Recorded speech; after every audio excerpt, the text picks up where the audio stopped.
Hello students, मैं हूं मनन भारद्वाज और लर्निंग विद मनन में आप सभी का स्वागत करता हूं। आज मैं एक ऐसे टॉपिक को लेकर के आया हूं जिसमें हमारे बच्चे बहुत ही ना समझ हैं या उस विषय को जानते तो हैं, सुना तो है, लेकिन उन्हें बताने वाला कोई भी नहीं है। कुछ पेरेंट्स बहुत अवेयर हैं, कुछ बच्चे कुछ बहुत ज़्यादा अवेयर हैं, टीचर्स अवेयर हैं, बता देते हैं, लेकिन बहुत सारे बच्चों के साथ ये समस्या आती है और उन्हें इस बात की जानकारी नहीं होती। वो है विषय मेडिटेशन। मैं अक्सर अपने लेक्चर में, अपने स्कूल लेक्चर में, अब मैं जब भी पढ़ाता हूँ, मैं अक्सर इस विषय पे बात करता हूँ, ठीक है, क्योंकि मैं इसको बहुत इंपॉर्टेंट समझता हूँ। ये पूरा ब्रह्मांड पीछे जो लिखा हुआ है वो मैं एक एक करके स्टेप बताऊंगा, इसलिए आप प्लीज इसको बहुत ध्यान से देखिए और शायद मुझे ऐसा लगता है कि ये आपके लिए बहुत उपयोगी सिद्ध होगा अगर आप चाहेंगे तो। ठीक है, मेरा प्रश्न बनता है कि why is meditation so important for student. देखिए, मेडिटेशन इंपॉर्टेंट है, सभी के लिए है, इसकी मैं तो कोई सवाल ही नहीं उठता, लेकिन बहुत सारे लोग हैं या बहुत सारे बच्चे इस बात से जानकारी नहीं है। लेकिन क्या क्या मेडिटेशन स्टूडेंट्स के लिए भी है? बहुत सारे लोगों की मानसिकता है कि वो सिर्फ बाबा और सिद्ध पुरुष और महात्मा इत्यादियों के लिए, लेकिन ऐसा नहीं है। बड़े लोगों के लिए ऐसा नहीं है, लेकिन मेडिटेशन सभी के लिए जरूरी है। मतलब एक लाइफ का हिस्सा होना चाहिए मेडिटेशन। योगा हम करते हैं, प्राणायाम करते हैं, ऐसी मेडिटेशन, ठीक है। तो स्टूडेंट्स के लिए इस मेडिटेशन में क्या है, तो उससे पहले ये जान लीजिए कि जो मेडिटेशन किन किन चीजों में फायदा कर सकता है, करता है, नॉट कर सकता है।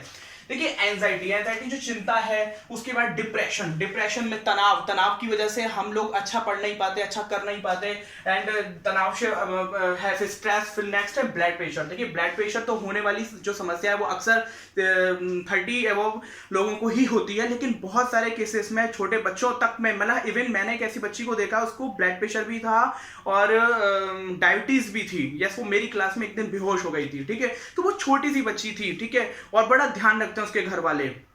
हम आगे देखते हैं कि और फिर ब्लड प्रेशर से होने वाली जो हमारे अंदर चेंजेस हो जाते हैं बिहेवियर में, चिड़चिड़ाहट, इरिटेशन होने लगती है, एंग्री पर, और हमें बहुत ज्यादा गुस्सा आने लगता है, हाइपर एक्टिव हो जाते हैं। नेक्स्ट है डिस्ट्रक्टिव एडिक्शन, और मेडिटेशन वहां भी बहुत फायदा करता है। जो लोग डिस्ट्रक्टिव एडिक्शन जिनको है, बुरी आदतें जिसको कह सकते हैं, मतलब मैं बहुत ज्यादा इसमें नहीं बोलूंगा, लेकिन इतना समझ लीजिए कि गलत चीजों की आदतें जो होती है, हम कुछ चाहते हैं कि हम अच्छा करें, लेकिन फिर भी ना चाहते हुए भी हम गलत कर रहे हैं, तो वो डिस्ट्रक्टिव एडिक्टिव में आता है कि गलत चीजों की आदतें, हम एडिक्शन, लाइक वो ना एडिक्शन, तो वो वर्ड है यहाँ पे। ये है लैक ऑफ कॉन्फिडेंस, और इसकी वजह से होता क्या है कि हम अच्छा कॉन्फिडेंट फील नहीं कर पाते, हम चार लोगों के बीच में हम बड़ी अच्छे से महसूस नहीं कर पाते, हम अच्छा बोल नहीं पाते, जिसकी वजह से हमारा कम्युनिकेशन स्किल भी बेकार हो चुका होता है।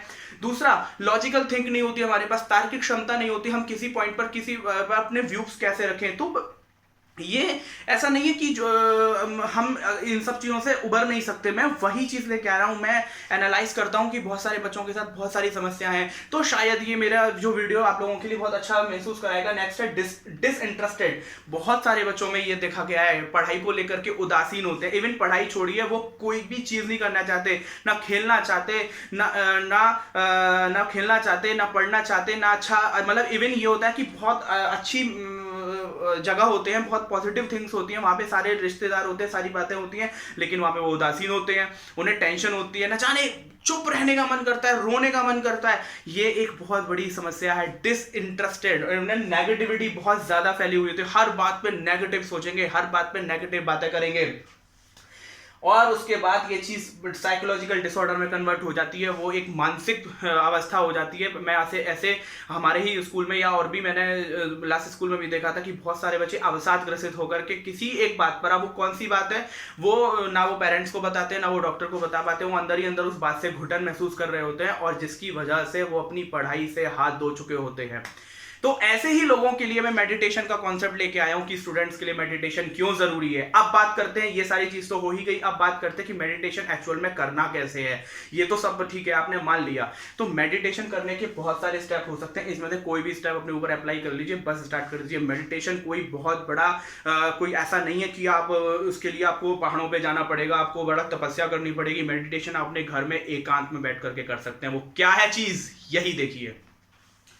फर्स्ट, सीधा अ स्पिरिचुअल पिक और थिंग्स, ठीक है। सबसे पहले किसी भी स्पिरिचुअल थिंग्स, माने आप किसी पिक्चर को देख सकते हैं, किसी इमेज को देख सकते हैं, और नहीं अगर आप ये सब कर सकते तो आप किसी धार्मिक स्थान के बारे में स्मरण कर सकते हैं। ध्यान रहे, मैं सिर्फ हिंदू संस्कृति के बारे में बात नहीं कर रहा हूं, मैं सभी लोगों के लिए बात कर रहा हूं। महात्मा बुद्ध ने भी यही कहा, ठीक है। उसके बाद आप ये कर सकते हैं कि आप ओम, वो आंख आइज क्लोज करके, क्लोज द आइज, आंखें बंद करके ओमकार को स्मरण कर सकते हैं। ओम जो साइन होता है ना, उसको देखने की कोशिश करिए, देखने की कोशिश कीजिए, आइज क्लोज करिए और अपनी आंखों को बंद करिए। ये जो हमारा ये वाला जो हमारा जो स्पेस होता है, ये जो हमारी जगह होती है, इसको आंख बंद करके इसको देखने की कोशिश कीजिए। और दूसरी चीज जो मैंने यहाँ नहीं लिखी है वो ये है कि अगर आप ये भी नहीं कर पा रहे हैं तो आंखें बंद करके अपने अपने आप को देखिए, ठीक है। हालांकि मैंने इस पॉइंट को यहाँ पे भी लिखा है। एक तीसरा पॉइंट, दूसरा पॉइंट है कि प्रकाश एंड लाइट, मतलब आप अगर ईश्वर में सत्ता में नहीं मानते, अगर आप नास्तिक हैं, तो फिर क्या करें, हम क्यों स्पिरिचुअल थिंग देखें। तो उन बच्चों के लिए, उन लोगों के लिए कि आप आंख बंद करके एक ब्राइटनेस को महसूस कीजिए, ब्राइटनेस में जाने की कोशिश कीजिए, एक बहुत प्रकाश का एक सागर है उसको देखिए। लेकिन ये पॉसिबल नहीं है, थोड़ा सा प्रैक्टिकल नहीं है, इसलिए मैं बताऊंगा नहीं, लेकिन हाँ फिर भी मैंने पॉइंट को कवर किया है। और सेकंड थिंग, अगर आप ये दोनों सारी चीजें नहीं कर सकते, बड़ा सिंपल सा तरीका बता रहा हूं कि सिट क्वाइट प्लेस, एक शांत जगह पर बैठ जाइए, एक शांत जगह पर बैठ जाइए और क्लोज योर आइज और अपने आप अपनी आंखें बंद कर दीजिए और थिंक योरसेल्फ, अपने बारे में सोचिए, सिर्फ अपने बारे में सोचिए, किसी और के बारे में मत सोचिए, जस्ट अपने बारे में सोचिए कि मैं क्या हूं, मैं कौन हूं और मुझे क्या करना है। इन 3-4 सवालों के बारे में सोचिए, सिर्फ आंख बंद करके। लेकिन ये इतना आसान नहीं है। जब आप ये ऐसा करने बैठेंगे ना, तो तुरंत आपके सामने एक फ्लैश हो जाएगा। शुरुआत के दिनों में अगर आप सच में करना चाहते हैं तो ये बिल्कुल आपको काम दे सकता है। शुरुआत के दिनों में आप देखते हैं नेगेटिव स्ट्राइक, आपके दिमाग पर एक नेगेटिव स्ट्राइक आती है, आप लगातार बहुत अच्छा सोचना चाहते हैं, लेकिन जैसे ही आप आइज क्लोज करके बैठेंगे, शांत जगह बैठेंगे, जैसे ही मेडिटेशन करने के लिए बैठेंगे, तुरंत आपके ऊपर नेगेटिविटी हावी हो जाएगी, आपके ऊपर गलत विचार आने लगेंगे, बैड इमेजिनेशन, बैड इमेज। आपने जिंदगी में वो इमेजेस कभी देखी भी नहीं होगी, लेकिन फिर भी गलत बातें आपको स्ट्राइक करती हैं, क्योंकि हम गलत सुनते हैं। हम देखते वही हैं जो सुनते हैं, ठीक है। हम देखते वही हैं जो हम सुनते हैं, हम सोचते वही हैं जो हम समझते हैं, ठीक है। इसीलिए अच्छा सोचिए, इसलिए बोला जाता है ना, be positive, be positive, be positive. इसीलिए क्यों, यही कारण है। और इसमें बैड इमेज में क्या आता है, अश्लीलता आती है, फूहड़पना आता है, ठीक है। इस चीज से बचिए कि हमारे जीवन को स्पॉइल कर देती है ये फूहड़ता, हमारी अश्लीलता। इससे हमारे दिमाग में गंदगी भर जाती है और जिसकी वजह से आप अच्छा कुछ सोच ही नहीं पाते, ठीक। तो negative strike, bad image and उसके बाद ये दोनों चीज होने के बाद आप फाइट योरसेल्फ, आप अपने आप से लड़ने लगते हैं, आप अपने आप से लड़ने लगते हैं, आप खुद से लड़ाई लड़ते हैं, क्योंकि आपका जो दिमाग है वो तो ये चाह रहा है कि आप मेडिटेशन करें, आप शांत बैठें, लेकिन आपका जो मन है वो आपके सर्वर को एक्चुअल में हैक कर चुका होता है। यस, सर्वर होता है आपके दिमाग का, वो आपको गलत मैसेजेस भेजता है कि बेटा तू ये कर, तू ये सोच, तू ये गंदा सोच, तू इसके बारे में गंदी बात कर, तू इसको गंदी चीजों नजर से देख। ये क्या होता है, ये नेगेटिव सर्वर, ये आपको आपका जो सर्वर वो हैक कर लेता है और आपको negative images and negative messages आपको पास करता है, जिसकी वजह से क्या होता है, होल यूनिवर्स और आपके सामने पूरी दुनिया, जब आप पढ़ने बैठते हो, इवन मेडिटेशन छोड़िए, आप पढ़ने बैठते हो ना, पूरी दुनिया का ख्याल आपको आने लगता है। आज उसके घर में ये हुआ होगा, आज हम तो कल वहां जाने वाले थे, ये थिंग ऑल दैट, ठीक है। तो इससे बचना है, डिस्ट्रैक्ट एंड हाइपर एक्टिविटी। और डिस्ट्रैक्शन सबसे बड़ी बात है, जब भी आप कुछ अच्छा करना चाहते हो, जब भी कुछ अलग करना चाहते हो, तब तब आपका दिमाग आपको रोकता है, ठीक है। ये एक प्रोसेस है, ये इज अ मेंटल प्रोसेस, ये एक एक्सरसाइज है, ये एक दिन में होने वाली नहीं है, इसको आपको लगातार करते रहना होगा। और डिसइंटरेस्टेड, ये आपको अरुचि पैदा करेगा, किसी भी काम को आप करने बैठेंगे वो तुरंत मना करने की कोशिश करेगा। और यही होता है, जब भी आप कुछ अच्छा करते हैं, 2-4 दिन करेंगे और उसके बाद छूट जाता है। क्यों छूट जाता है, क्योंकि आपका मन एक्सेप्ट नहीं करता कि मैं उस काम को रोज करूं, ठीक। तो हाइपर एक्टिविटी, और कभी कभी क्या होता है कि ये सब कुछ करने के बाद तुरंत जोश आने लगता है, यस अब तो मुझे ये करना ही है, और ज्यादा जोश जो है वो खतरनाक ही साबित होता है। थोड़ी देर बाद आप फिर वैसे थोड़े दिन बाद वो चीज आप छोड़ देते हो, ठीक है। तो हाइपर एक्टिव नहीं होना, एकदम स्ट्रेटेजी के साथ स्टेप बाय स्टेप आगे बढ़ना है, ठीक। तो अगर आप 1 डे एंड 4th डे, मतलब 1 से 4 दिन तक ये चीज प्रोसेस में आप ये कर सकते हो सकता है कुछ लोगों के साथ आगे भी बढ़े, ठीक है। लेकिन ये मेरा खुद का एक्सपीरियंस है, यहाँ कोई किताबी ज्ञान नहीं बता रहा हूँ, हाँ कहीं किताब से छाप करके नहीं बैठा हूं मैं, खुद जो सोचा है, जो समझा है अपने लाइफ में, वो मैं आपके साथ शेयर कर रहा हूँ, ठीक है। और मुझे ऐसा लगता है कि शेयर करना चाहिए। नेक्स्ट है 5th day to 10th day, मतलब आप 5 से 10वें दिन आप देखेंगे कि आप लाइफ में क्या चेंजेस आ रहे हैं। ज्यादा दिन नहीं, आपको इतने ही दिनों में चेंजेस आने शुरू हो जाएंगे। काम डाउन, आपकी जीवन में, लाइफ में शांति आने शुरू हो जाएगी, आप थोड़े से रिलैक्स फील करेंगे, ठीक है। फील रिलैक्स, लव योरसेल्फ, और ये भी बहुत इंपॉर्टेंट है, आप अपने आप से प्यार करने लगे। अपने आप से प्यार करने का इन द सेंस, कभी कभी क्या होता है ना कि आप जिस चीज को करना चाहते हैं और वो आप कर नहीं पाते, जिसकी वजह से आपको गुस्सा आता है, वो चीज बच जाएगी, तब आएगा लव योरसेल्फ। और नेक्स्ट थिंग है कंट्रोल योरसेल्फ, अपने आप को कंट्रोल करना सीख जाएंगे। देखिए कंट्रोल करना कितना जरूरी है मैं बताता हूं आपको। आप मान लीजिए कि लगातार आप गलत बातें बोलते हैं, गाली बोलते हैं, सबके सामने गाली बोलते हैं, अपने मित्रों के साथ गाली बोलते हैं, गाली बकते हैं, लेकिन न चाह करके वो कभी कभी अगर हमारे माता पिता के सामने, हमारे टीचर्स के सामने उस वे में वो बात निकल जाए तो आपको अच्छा लगेगा क्या? नहीं। तो ये कैसे पॉसिबल होगा? ये कंट्रोल योरसेल्फ, आप अपने दिमाग पे कंट्रोल कीजिए। तो ये जब तक आप नहीं करेंगे तब तक ये नहीं होगा। और ये होगा कैसे? ये सारे इन प्रोसेस के साथ होगा। और लास्ट थिंग, आपकी जो सबसे इंपॉर्टेंट मेडिटेशन की थिंग है वो है कंसंट्रेशन, एकाग्र भाव बढ़ेगा। जब आप इतना सब कुछ शांत तरीके से देखेंगे, स्टेप्स को करेंगे, तो आपके जीवन में ठहराव आएगा तो एकाग्रता बढ़ेगी, और उस एकाग्रता से आप अपने जीवन के बारे में अच्छे फैसले लेंगे, और वही वो फिर आपकी विशेषताएं बनकर उभरेंगी। वो क्या हो सकती हैं? देखिए, इंप्रूव एंजाइटी, आप चिंताओं से बचेंगे, आप अपनी चिंताओं का मैनेजमेंट, मतलब मैंने कहा था चिंता की जरूरत है, ये लास्ट में मैंने बोला था उस दिन। एंड एक बड़ा साइंटिफिक टर्म है जो टाइम्स ऑफ इंडिया में 2014 में एक आर्टिकल छपा था, ये चीज मैंने वहां से ली है कि cells and nervous system of the body become calm. आपका जो शारीरिक मानसिक जो तौर का, जो हमारे शरीर का जो नर्वस सिस्टम है वो बड़ा शांत हो जाता है मेडिटेशन से। ठीक है, तो ये बड़ा साइंटिफिक रीजन है, ये आप इसकी वजह से भी मेडिटेशन कर सकते हैं और आपको करना चाहिए। नेक्स्ट है मोर कॉन्फिडेंस। और जब आपके पास आपके जीवन में ठहराव होता है, आप किसी चीज को सोच समझकर बोलते हैं, आपका कॉन्फिडेंस बूस्टअप होता है, आप अच्छा बोलने की कोशिश करते हैं।